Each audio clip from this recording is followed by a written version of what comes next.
আসসালামু আলাইকুম। আমরা এখান থেকে ট্রেনে করে জম্মুর উদ্দেশ্যে যাব। রাত 11টার সময় ট্রেন ছাড়বে।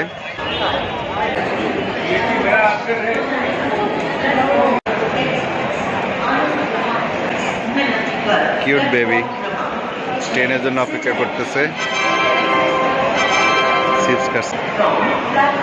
আমাদের ট্রেন এই প্ল্যাটফর্মে দাঁড়াবে, 1 নম্বর প্ল্যাটফর্মে। এখনো ট্রেন আসে নাই।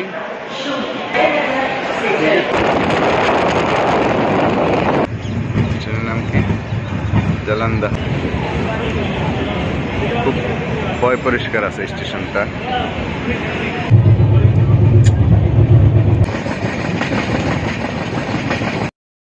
ট্রেন ছাড়লো রাত 11টা 30 মিনিটে, 8 ঘন্টা লেট।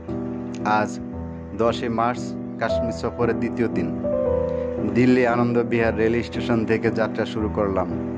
সময় ঠিক থাকলে দুপুরে 1টা উধামপুর পৌঁছাবো, যেটা জম্মু ও শ্রীনগরের মাঝামাঝি। সময় লাগবে 13 ঘন্টার মতো।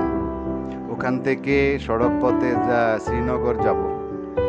বাংলাদেশি যারা দিল্লি থেকে ট্রেন যোগে কাশ্মীর যেতে চান, আগে অনলাইনে ট্রেনের টিকিট বুক করে আসবেন। ভাড়া 2000 থেকে 2300 টাকা নিবে। 3 টায়ার এসি কেবিন। ভারতের ট্রেন ভ্রমণ আরামদায়ক, গতিসম্পন্ন। ট্রেনের ভিতর খাবারের ব্যবস্থা আছে, চাইলে বাইরে থেকে নিবেন। রাতে জার্নি করলে মালামাল সাবধানে রাখবেন। বলা তো যায় না, অনেক লোকজন ওঠানামা করে। উধামপুর থেকে শ্রীনগরে 8-9 ঘন্টারও বেশি সময় লাগে। রাস্তার সমস্যা হলে এই যে উদয়পুর আগে ট্রেন এই মাত্র উদয়পুর স্টেশন আসছে। আমরা এখন উদয়পুর স্টেশনে নামবো। আমাদের প্রস্তুতি সম্পূর্ণ। উধামপুর স্টেশন নামা। এখন সব উদাম হ্যাঁ यहाँ पे। এই আনন্দ বিহার ট্রেন इधर এই ट्रेन से दिल्ली से हम आया है। আমরা চেষ্টা করব কম খরচে যাওয়ার জন্য, কারণ এখানে আমাদের অলরেডি অনেক খরচ হয়ে গেছে। স্টেশনটা খুবই সুন্দর, পরিচ্ছন্ন। পাহাড়ের মাঝখানে স্টেশন, এবং আসার সময় অনেকগুলা টানেলের ভিতরে দিয়ে ট্রেনটা আসছে।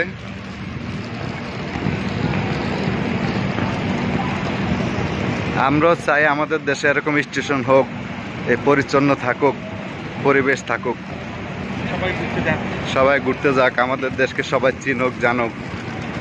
অনেক ইন্ডিয়ানকে জিজ্ঞাসা করছে আমাদের দেশ সম্বন্ধে, তাদের কোনো ধারণাই নাই।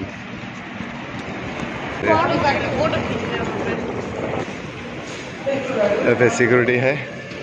Udhampur taxi station. এখান থেকে ট্যাক্সি নিয়ে আমরা শ্রীনগর যাওয়ার চেষ্টা করব। দেখি এখান থেকে ট্যাক্সির ভাড়া কেমন হয় জানি না। হায় রে বিপদ! উধামপুর এসে আমরা বড় বিপদে পড়ে গেলাম। গাড়ি ঠিক করতে এসে জানলাম পাহাড় ধসের কারণে শ্রীনগরের রাস্তা বন্ধ। রাস্তা মেরামতের কাজ চলছে। আজ কোনো গাড়ি শ্রীনগরে যাবে না। আগামীকাল ভোর 6টা গাড়ি ছাড়বে। কি আর করা, ভাগ্যের লিখন মুছা তো যায় না। আমরা ঠিক করছি আজ রাতে পাতনিটপ থাকবো। 2000 রুপিতে একটা প্রাইভেট ঠিক করেছি। পাতনিটপ পর্যন্ত আগামীকাল ভোরে শ্রীনগরের উদ্দেশ্যে রওনা হব। একদিন সময় লস হয়ে গেল। উধামপুর এসে যেটুকু শুনেছি, পাতনিটপ অনেক সুন্দর জায়গা। গ্যাংটক সিকিমের মতন, চতুর্দিকে পাহাড়ে ঘেরা। থাকা খাওয়াতে খরচ কম। পাতনিটপে দেখার মতো অনেক কিছু আছে। যাওয়ার পরে যেটুকু সময় পাই ঘুরে ঘুরে সব কিছু দেখার চেষ্টা করব এবং আপনাদের সাথে শেয়ার করব ইনশাল্লাহ। এটা হলো আমাদের হোটেল। এই হোটেলে উঠছি আমরা। হোটেলে খুবই সুন্দর রুমগুলা। এটা হলো পাতনিটপ। সিকিম গ্যাংটকের মতন এই শহরটা, অনেক উঁচুতে। সব সময় শীত থাকে, তাপমাত্রা মাইনাস। খুব সুন্দর পাহাড়ের ভিউ। আমরা ये हमारा थाली के आयोजन चल रहा है।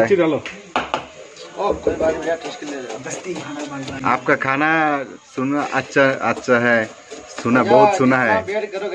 हाँ, गुजराती फूड अवेलेबल। यह है आलू का पराठा है। अरे थाली का नाम क्या है? भेज थाली। आलू का पराठा है। कितना रुपया है? 40 रुपया है। 40 रुपया है पर पीस। ये थालियाँ बहुत अच्छे है, खाने भी अच्छे है।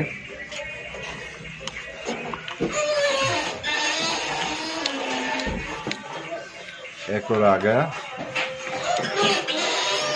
ये चटनी है।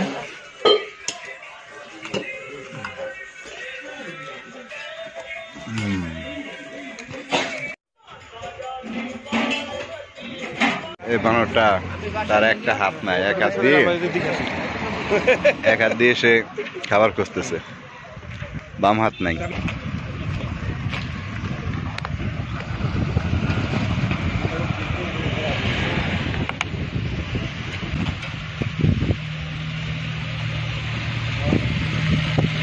তাপমাত্রা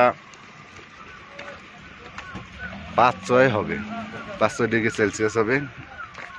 এখন 6টার মতন বাজে বিকাল। কিছুক্ষণের ভিতরে সন্ধ্যা হয়ে যাবে। জায়গার নাম হলো পাটনি টক। খুবই সুন্দর জায়গা এটা, এবং এই জায়গায় বরফ পাওয়া যায়, বরফ দেখা যায়। এই পাহাড়ের উপরে বরফ পড়ে আছে, সাদা সাদা এগুলো বরফ।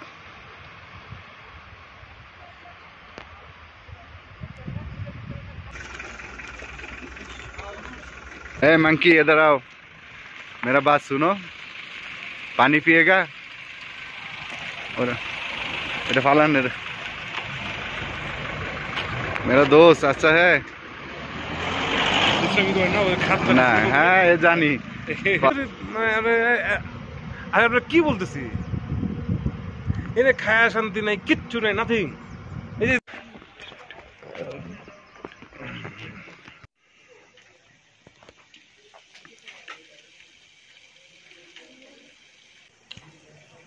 এটা একটা 3 তারকা রিসোর্ট। এর ভাড়া অনেক বেশি। আমরা যেটা আছি এটা মোটামুটি কমফোর্টেবল।